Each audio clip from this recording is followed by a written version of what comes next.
Picture this. You're sitting close to someone who once felt like home, close enough to feel their warmth, yet far enough to feel the cold growing between you. And you don't understand when it started. There was no fight, no betrayal, no dramatic ending, just a quiet shift in energy that your heart noticed before your mind could explain it. You replay conversations, you question your tone, your effort, your intentions, wondering where you went wrong, because as a man you were taught that love means giving more, fixing more, holding on tighter. But what no one ever tells you is that there comes a moment when love stops being shared and starts being measured, when your care becomes heavier than hers, when your fear of losing becomes greater than her fear of leaving. And in that exact moment, silent, invisible, and deeply painful, love doesn't disappear, it transforms. It turns into power, and the one who feels it last is always the one who loved the most. You're sitting across from her, close enough to feel her presence, yet far enough to feel the distance growing between you. Her smile is still there, her voice still familiar, but something invisible has shifted. You can sense it in the silence between words, in the way her eyes no longer search for yours. You don't panic yet, because love teaches men to ignore intuition and trust hope. But deep down, something in you already knows the balance has changed. This is the moment most men miss, the moment no one warns you about, the moment love quietly turns into power. Every man is raised to believe that love is mutual, that effort is answered with effort, that emotional honesty creates closeness. But that belief is an illusion, beautiful, comforting, and dangerously wrong. Love is not measured by how deeply you feel. It is measured by how evenly two people invest. The moment one person cares more, explains more, fears loss more, the dynamic shifts, not loudly, not violently, but silently, like gravity changing direction. You begin to adjust your behavior without realizing it. You text faster. You apologize even when you're unsure why. You start protecting the relationship more than your self-respect. And she doesn't demand this power. You hand it over willingly. This isn't cruelty. This isn't manipulation. This is biology. The human brain is hardwired to value what feels scarce and unpredictable. Dopamine, the chemical of desire, responds to uncertainty, not reassurance. When something becomes emotionally guaranteed, the nervous system stops chasing it. Every woman responds to this mechanism, not because she is heartless, but because her brain chemistry evolved to seek emotional polarity. When you become completely predictable, always available, always accommodating, attraction doesn't explode. It stabilizes, then slowly fades.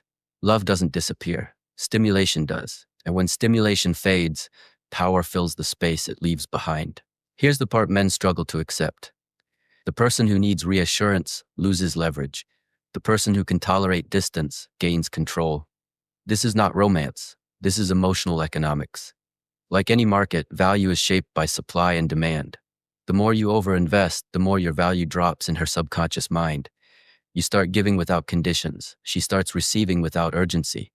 She stops explaining herself because she doesn't have to. Your boundaries soften. Hers harden. She pulls back emotionally not to hurt you, but to observe you, to see how much control she has. And you feel it immediately. Anxiety replaces calm, overthinking replaces confidence. This isn't love deepening. This is power forming. I've seen this story repeat itself endlessly. Good men, loyal men, emotionally present men, men who believed love meant sacrifice. They gave time, attention, reassurance, vulnerability, thinking consistency would create security. And it did, for her. But security without polarity breeds indifference. When she finally leaves, she doesn't accuse him of wrongdoing. She says the most confusing words a man can hear. You did nothing wrong. You're perfect. What she really means is this. You became too emotionally available to remain desirable. Not because you were weak, but because you forgot to remain grounded in yourself. Modern culture reinforces this collapse. Men are taught to overcommunicate feelings, to negotiate attraction, to emotionally serve the relationship at all costs.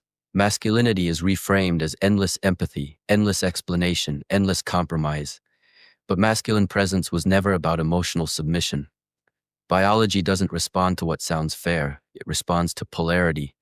When masculine energy dissolves into emotional overinvestment, desire breaks down, not out of malice, but out of mechanism. Eventually, the relationship begins to fracture. She grows distant, you grow restless. Arguments appear without clear causes. She asks for space, you feel panic. And this is where most men make the final mistake. They chase clarity, reassurance, closure. They explain their love louder, hoping intensity will restore balance. But desperation never restores power, it confirms its loss. The moment she knows you won't walk away, respect erodes. Not consciously, subconsciously. And once respect fades, attraction follows. Here's the bitter truth, brother. Love cannot survive imbalance. Desire cannot coexist with desperation, and power never belongs to the one who fears loss the most. This doesn't mean stop loving. It means stop abandoning yourself in the name of love. Strength is not cruelty. Detachment is not coldness. Emotional self-containment is not manipulation, it is stability. When a man keeps his purpose central, when he allows space without panic, when he walks away from disrespect without drama, power dissolves back into balance. Masculinity is not loud, it is grounded, calm, unreactive. And when love is shared without fear, power no longer needs to exist at all. Remember this, the moment love becomes power is the moment someone loved less.